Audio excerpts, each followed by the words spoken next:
listen up. I'm really tired, so I'm gonna read this and try to do the best I can. We're gonna go over Leviticus chapter 8. And the Lord spake unto Moses, saying, Take Aaron and his sons with him, and the garments, and the anointing oil, and a bullock for the sin offering, and 2 rams, and a basket of unleavened bread. And gather thou all the congregation together unto the door of the tabernacle of the congregation. And Moses did as the Lord commanded him. And the assembly was gathered together unto the door of the tabernacle of the congregation. And Moses said unto the congregation, This is the thing which the Lord commanded to be done.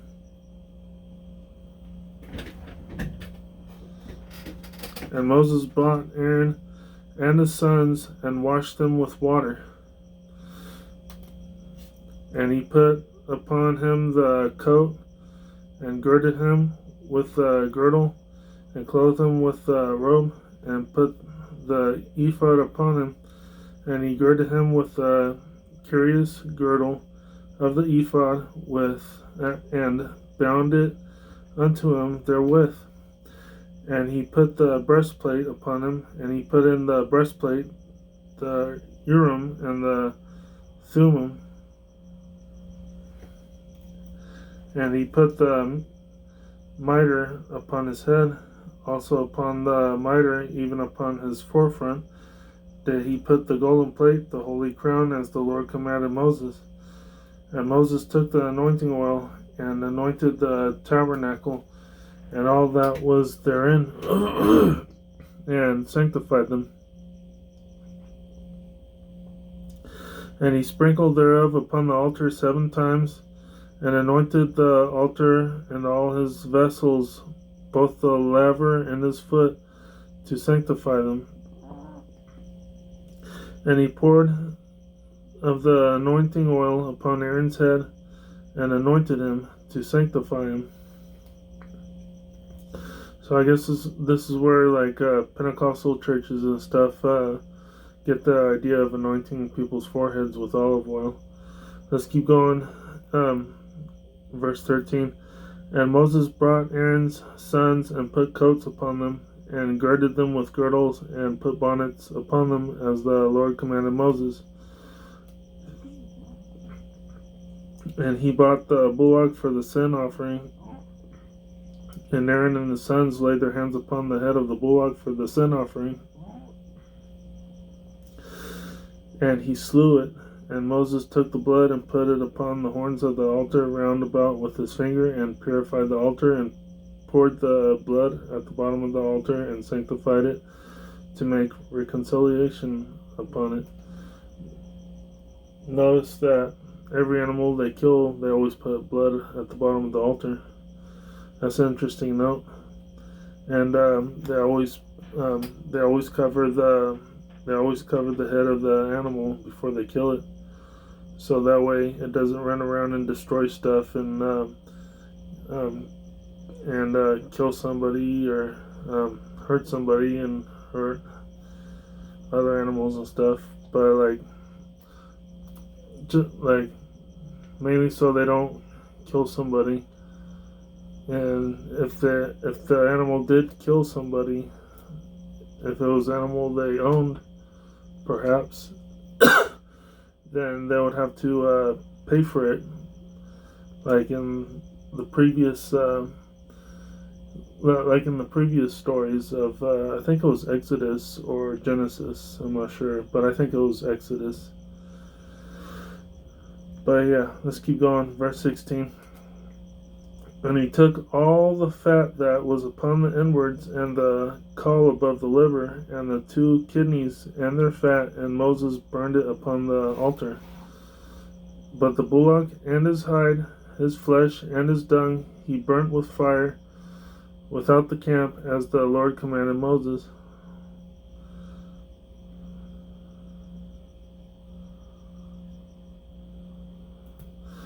And he, let's keep going, verse 18. And he brought the ram for his burnt offering, and Aaron and his sons laid their hands upon the head of the ram, See, they still lay their hands upon the head of the ram, so the ram doesn't get anxiety that he's about to get killed. Let's keep going. Verse 19. And he killed it, and Moses sprinkled the blood upon the altar around about. And he cut the ram into pieces, and Moses burnt the head and the pieces and the fat. And he washed the inwards and the legs in water. And Moses burnt the whole ram upon the altar. It was a burnt sacrifice for a sweet savor and an offering made by fire unto the Lord, as the Lord commanded Moses. See that they had a just like modern days, in its common sense, they wash the legs and they wash the legs and the inwards with water, And he brought the other ram, the ram of consecration, and Aaron and his sons laid their hands upon the head of the ram, and he slew it. And Moses took of the blood of it and put it upon the tip of Aaron's right ear, and upon the thumb of his right hand, and upon the great toe of his right foot. And he brought Aaron's sons, and Moses put of the blood upon the tip of their right ear, and upon the thumbs of their right hands, and upon the great toes of their feet, of their right feet. And Moses sprinkled the blood upon the altar round about. And he took the fat and the rump and all the fat that was upon the inwards, and the caul above the liver, and the 2 kidneys and their fat, and the right shoulder. And out of the basket of unleavened bread that was before the Lord, he took 1 unleavened cake and a cake of oiled bread and 1 wafer, and put them on the fat and upon the right shoulder.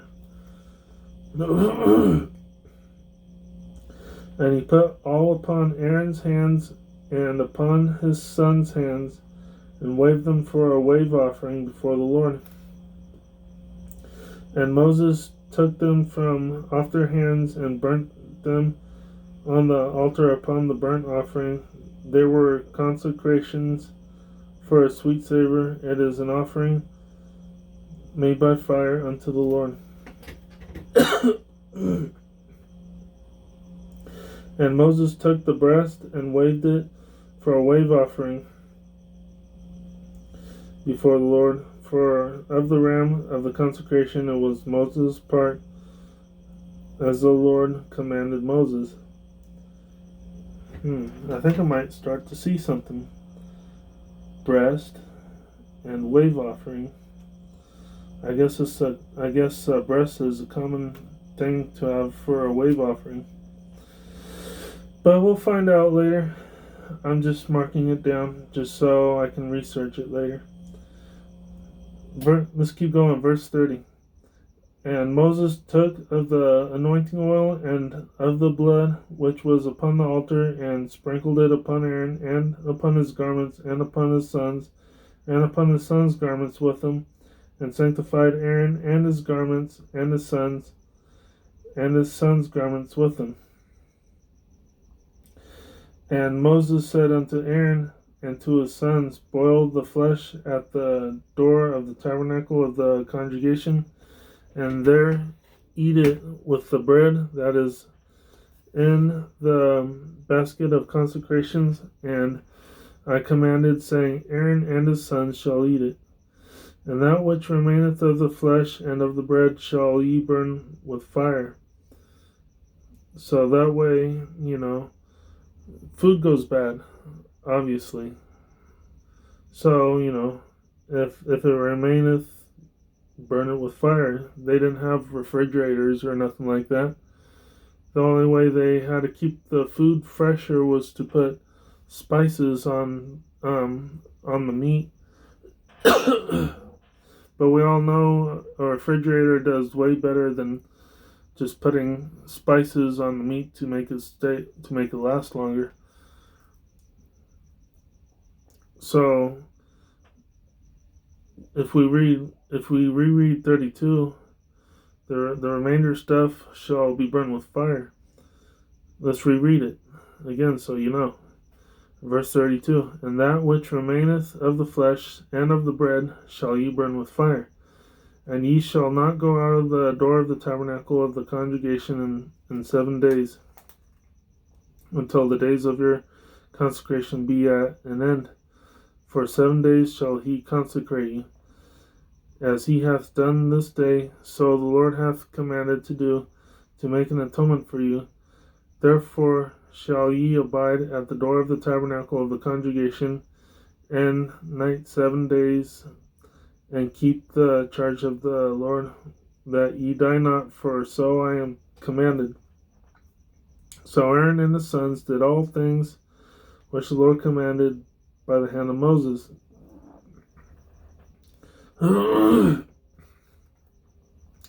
So, I wonder what these 7 days refer to. I wonder what holiday that falls on, because that would be really that would do really good to know. Also, since I'm done with chapter 8, I'm going to touch bases on they sprinkled the garments with blood a lot of times. As far as I've read in Leviticus, they sprinkled the garments, and a lot of times when I read through Leviticus, they sprinkled the garments, and they took the anointing oil, but for the most part, I've seen that they were sprinkling the garments with blood, which is pretty interesting to take note of. I'll see if I could find it in future chapters as I read. But yeah, it's pretty interesting. And the thumb to the right ear with blood, that's pretty interesting too. I'll probably find it in later chapters. Also, what's very interesting is that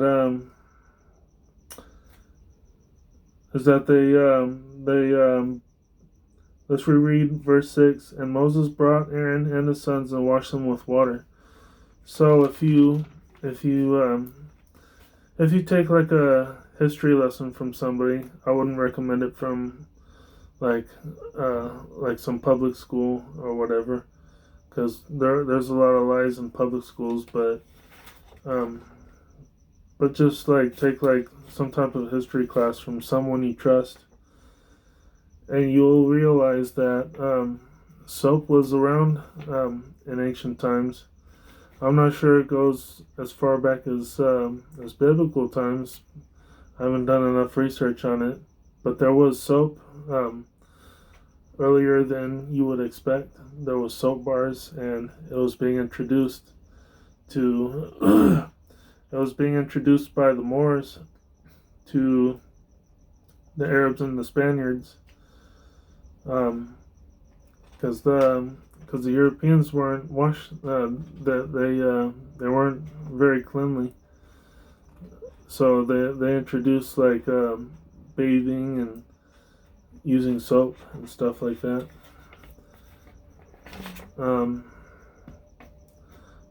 You know, not saying this out of hate or nothing, but I'm just saying this just as an example. If you see the word washing, you might be like, huh, what do they wash with? Oh, these primitive things only had water back then. No, they didn't. They actually had they actually had temples that were 70 feet tall. They had well, that's just a guess, 70 feet tall. But they had temples, like really tall temples, pyramids, chariots, all kinds of crazy stuff.